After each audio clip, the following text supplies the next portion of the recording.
So there's this huge high wall of the hellfire, made of fire. And they will throw themselves in it on that day. It's not even said yusalla from tasliya, right? Salluhu in another surah. That they will be thrown. It's the active form. They will go in themselves. In other words, their bodies will give up on them. You know, we find this in the Quran. Our hands, our skin, they start testifying against us, right? And they're given speech. And one of the things these bodies and these hands do is they cast themselves into the hellfire. Normal human instinct, where would you go? Away. And you would think they'll be dragged to it. They don't want to go into it, but they themselves will be going into it because their own bodies have given up on them. The rebellion time is over.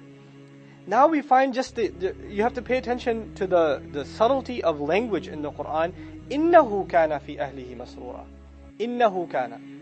When Allah talked about the people of paradise, He said, وَيَنْقَلِبُ إِلَىٰ أَهْلِهِ مَسْرُورًا. Right?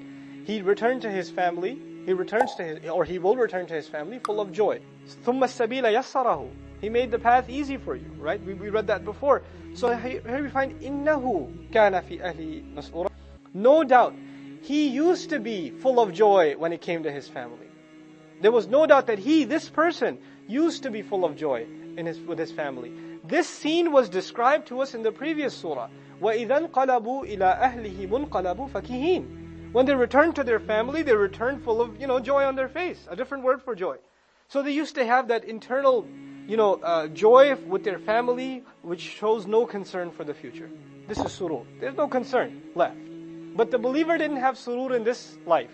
The believer has surur when? The next life. Even though we have moments of joy in this life, they're not free of toil. They're not free of concern.